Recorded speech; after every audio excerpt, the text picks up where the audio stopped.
अस्सलाम वालेकुम dear students, my name is Mohammed Rehan Wasim and I am your physics teacher. अगर अभी तक आपने हमारे चैनल स्मूथ सॉल्व स्कॉलर्स को सब्सक्राइब नहीं किया तो पहले हमारे चैनल को सब्सक्राइब कर दें। आज की वीडियो लेक्चर में हम चैप्टर नंबर 2 काइनेमेटिक्स का नेक्स्ट टॉपिक जो है वो डिस्कस करेंगे, जो कि है स्केलर्स एंड वेक्टर्स। के स्केलर्स क्या होते हैं और वेक्टर्स क्या होते हैं, तो इनको हम आज के लेक्चर में जो है वो डिस्कस करेंगे। तो सबसे पहले हम बात करते हैं स्केलर्स की। स्टूडेंट्स, आपने पढ़ा था physical quantities. Physical quantities basically ऐसी क्वांटिटीज होती हैं जो हम मेजर कर सकते हैं और इनको बेस क्वांटिटीज और डेराइव क्वांटिटीज में हम आगे फर्दर डिवाइड करते हैं। अब इन्हीं क्वांटिटीज को हम स्केलर्स एंड वेक्टर्स में भी कैटेगराइज करेंगे। अब स्केलर्स क्वांटिटीज क्या होती हैं? बेसिकली स्टूडेंट्स, स्केलर क्वांटिटीज हमारे पास इस तरह की क्वांटिटीज हैं जिनमें सिर्फ जो है वो मैग्नीट्यूड पाया जाता है, मतलब उनकी कोई डायरेक्शन नहीं है। हम उनको एक्सप्लेन जो है वो on the basis of magnitude करते हैं। जैसे फॉर एग्जांपल, अगर आप किसी शॉप पे जाते हैं, आप उनको कहते हैं कि हमें 2 kg जो है वो शुगर चाहिए या 3 kg जो है वो राइस चाहिए, तो आप उनको डायरेक्शन नहीं बताते कि हमें किस डायरेक्शन में ये क्वांटिटी चाहिए, आप जस्ट उनको मैग्नीट्यूड बताते हैं 2 kg 3 kg। तो जब हम किसी वैल्यू को, किसी क्वांटिटी को in terms of magnitude explain करते हैं, तो वो कौन सी क्वांटिटी होगी? Scalar quantity.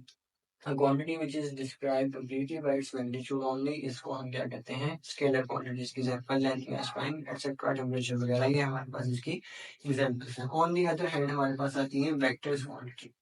अब वेक्टर क्वांटिटी स्टूडेंट्स इस तरह की क्वांटिटीज होती हैं, वेक्टर्स का नाम बेसिकली लगता ही उस टर्म के साथ है जिसमें डायरेक्शन की बात हो। तो इस तरह की क्वांटिटीज जिनमें मैग्नीट्यूड भी है और डायरेक्शन भी है। अब मैग्नीट्यूड क्या है, डायरेक्शन क्या है? अब आपके पास याद रखिए कि एक क्वांटिटी के अंदर दो टर्म्स हैं। फॉर एग्जाम्पल मैं लिखता हूँ 3 kg मैस, ये क्वांटिटी है।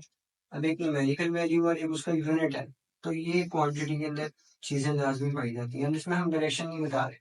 बट इन वेक्टर्स जब हम बात करें तो वेक्टर्स के अंदर आप साथ में डायरेक्शन भी बताते हैं, और इनकी एग्जांपल आएगी फोर्स, वेलोसिटी, टॉर्क वगैरह।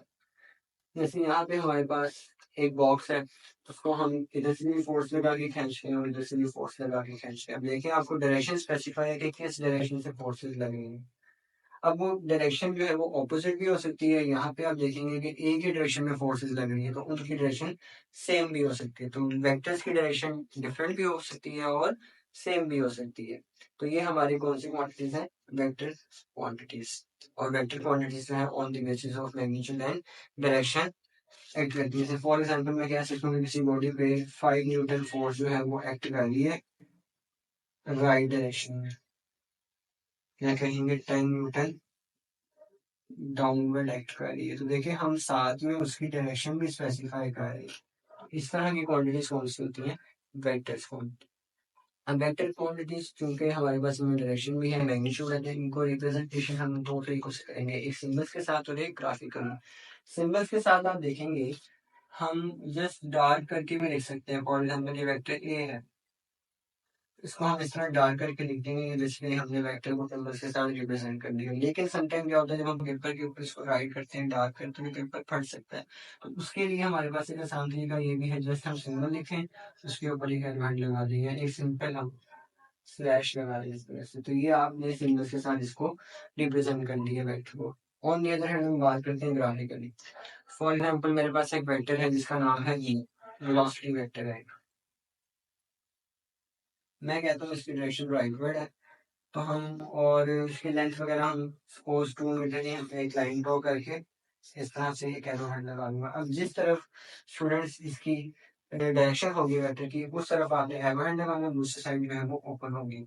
और जिस साइड पे एरो हेड है इसको हम हेड की साइड कहेंगे, और ये इसकी टेल साइड, और ये वेलोसिटी वेक्टर हमने ड्रॉ कर दिया।